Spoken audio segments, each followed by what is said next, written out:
I have to play a clip from our Sunday show. If you're not a subscriber to Undivided, this is one of those Sunday shows where I'm like, man, we really should make this interview public. But we do our Sunday show for our wonderful subscribers.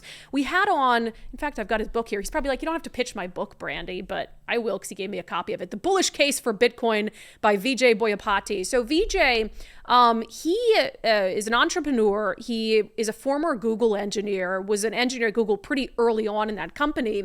And he has become kind of this unlikely spokesperson in favor of Initiative 2109 to repeal the capital gains tax. And I say unlikely just because he wasn't uber involved in Washington politics.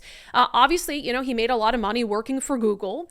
The capital gains tax is something that would impact him personally, but he joined us for Sundays with subscribers and made, I think, a really effective case as to why even if you're not rich, even if you're not impacted by the current iteration of the capital gains tax, you probably will be eventually as they seek to lower it. But it's also about making sure that Washington is a place where people want to come to start a business, where people can come like him, an immigrant, and have the American dream and be successful and not dissuade or punish success. So here's a clip of my conversation with Vijay Boyapati from Sundays with Subscribers. So I'm going to go ahead and I'm going to make an assumption that you made a little bit of money in the tech sector. Yes, that's right. Yeah. So I joined Google. And I should say one thing, I came to America because I really believe in the American dream of freedom and pursuing your own happiness. And I came here with nothing. I mean, I had a few $1,000s that I'd gotten in an academic scholarship that was actually worth a lot less because the Australian dollar was so low at the time. So I didn't come here with very much. Becoming wealthy is a dream for a lot of immigrants. Immigrants don't come to this country to soak the rich or tax the rich. We come here to become rich. And we love the fact that America is the land of opportunity. So I joined Google, and Google created a service that's used by billions of people every day. And in doing so, Google became an enormously valuable company. And like many tech employees, a lot of my compensation came in the form of stock. Mm-hmm. And a lot of tech employees actually have to take extra risk to get stock compensation. They have a lower salary, and many choose this. They say, cut my salary down from, $100,000 a year to $50,000 a year and give me more stock because they believe in the vision of the company and they want to build something big that a lot of people use. And so, I was at Google. I had stock as compensation. And when Google went public, I became wealthy on paper. And I had a big decision to make, which was, do I stay in California and pay a very large state income tax, and that's on top of the federal capital gains tax when I sell my Google shares, or do I move somewhere which doesn't punish success, does not tax people when they have a big success by building a business or working in a company that's successful? And I already loved Seattle. When I first came here, my sister and I visited a bunch of cities to look at PhD programs. And we both loved Seattle. And I thought, wow, Washington doesn't have an income tax. It has a great tech sector as well. Google had an office up here. And I thought, why don't I just move up here? And I did. And I moved up here. And I actually think the fact that Washington doesn't have an income tax is actually a very powerful incentive for people to come here. And a lot of tech people have come here. Jeff Bezos actually cites this as one of the reasons why he started Amazon in Washington. Yeah. He said that it had a very business-friendly environment, friendly at the time. Yeah. This is, going back to the 90s, and it didn't have an income tax. And I like to think about, and I did a debate on TVW, and I asked the other person, I said, do you think Washington would be better off if Bezos had founded Amazon somewhere else instead of here? Mm-hmm. What did he say? He didn't really respond. He talked more about the argument always becomes an emotional argument. Yeah. Think about the children. And of course, I have 4 children. I care about kids, and I care about the education system in Washington being fantastic, both private and public. So I don't think he gave a good answer to that. I think it's a very difficult question. And I also asked the question, what would Seattle be like if we never had Paul Allen here? It'd be a very different city, right? There would be a lot less of the city developed, a lot less of the philanthropy that he gave to Seattle. The Seattle Public Library is an institution that really is where it is because of Paul Allen. So we don't want to turn away people who are successful. I'm not against necessarily taxing rich people, but there is a way to do it that doesn't harm the whole economy. You could, for instance, you could tax people on luxury goods. So, for instance, if Bill Gates has a yacht, you could put an extra surcharge on buying a yacht or buying a jet.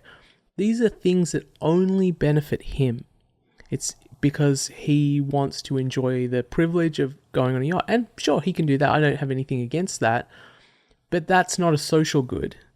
But the capital gains tax, that harms capital formation. It harms the creation of businesses, the growth of businesses, and the incentive for people to come here. That harms all of us. You know, you mentioned something I think is really powerful, and it's honest, but it's true. I mean, you come here for the American dream, and the American dream is not to like struggle and work your fingers to the bone and not get anywhere in life or to be punished for success. And I guess, you know, in that sense, do you feel like, you know, immigrants and others, even, you know, middle-class Americans, that success has become kind of a derogatory thing, or wealth has become a derogatory thing?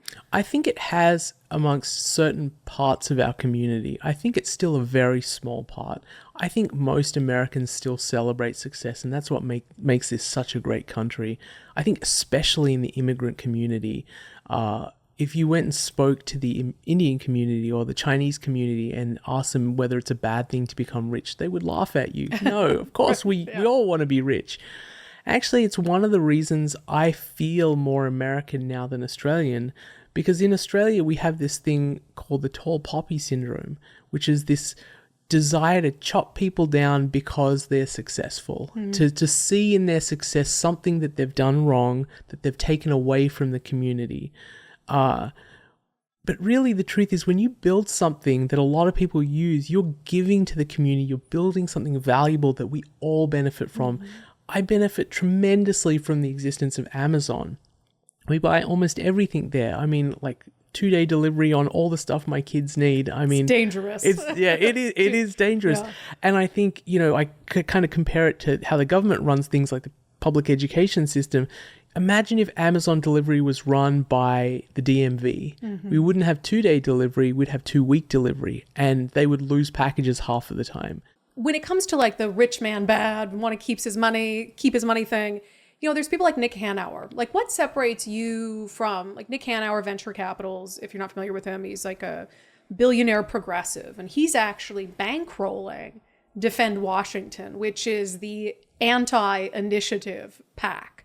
So here you have this really rich guy, one of the richest guys in the state of Washington, and he believes he's very righteous. Like, I want to be taxed. Tax me. I'll pay these things. I'll try to defeat the initiatives. So that's sort of their trump card, where they're like, well, Nick Hanauer is okay paying these taxes, so why aren't you?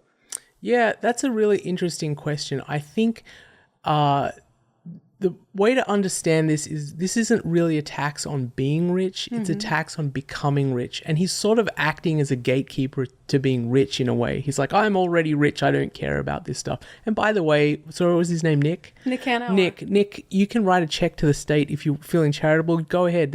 No one's forcing you to not write a check to the state. If you'd like to help Washington out, go for it.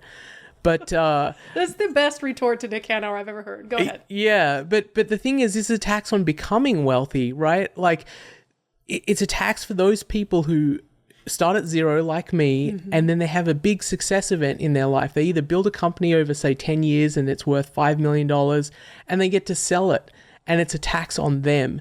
Someone like Bill Gates, who's worth like billions and billions of dollars, he actually doesn't need to have any capital gains. There's this trick that billionaires use where they borrow against their assets and then they pay down the loan slowly over time, so they don't actually have a capital gain.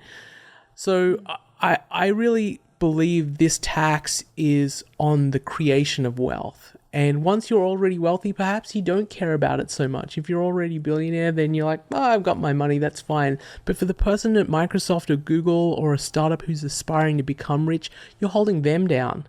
And that's just not fair. That is not fair to be the gatekeeper to being wealthy just like he is. I've never heard it explained like that. Not once. And it makes a lot of sense. You got Bill Gates giving money to this effort to defeat the initiatives. You've got Nick Hanauer. They're out talking about how righteous they are. They're already rich. It's such a good, see, that's why you need to be doing this, because it is really such a good point. You mentioned like tech workers, there's so many of them, and many immigrants who, like you said, they aspire to be rich. That's a goal, and there's nothing wrong with that.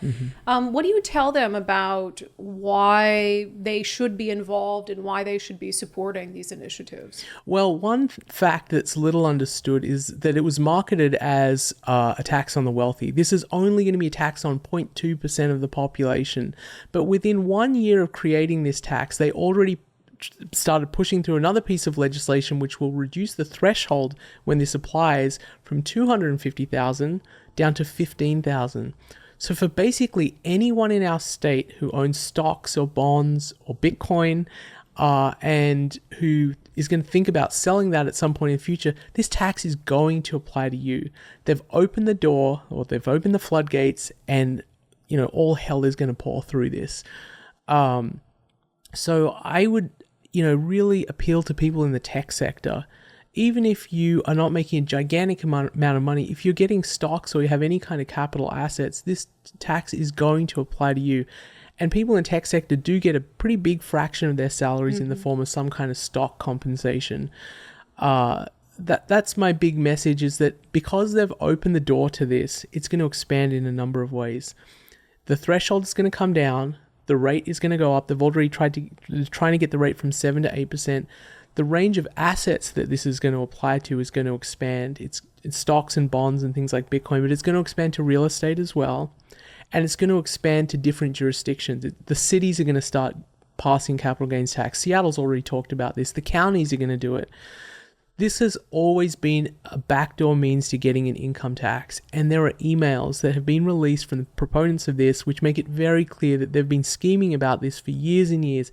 How do we get an income tax? How do we get an income tax? And they kept pushing initiatives in Washington state, and they all failed. There were 7 initiatives to try and get an income tax. They all failed because the people of Washington have never wanted an income tax. We have a long tradition here of not punishing success and welcoming the best and brightest to our state. It's a great tradition to have. So what they did is they passed this in a very sneaky way through the legislature, and now that they have it, they're just going to keep expanding it and expanding it until it applies to everyone, and then they have effectively, an income tax in Washington. Yeah.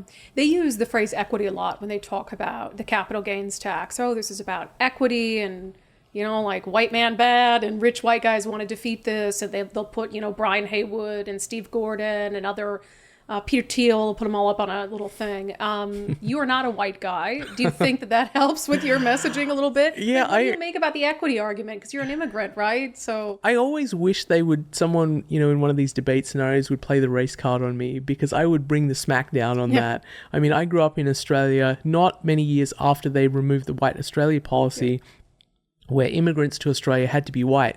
And so my parents actually immigrated right after that, and I grew up in a country where there was still a lot of racism, and my sister and I were the only brown kids in our public school that we went to, and had to deal with things like bullying and stuff.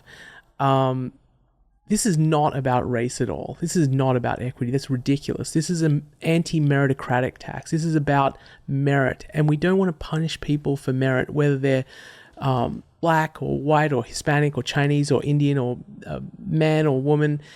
We want to reward success, whoever you are.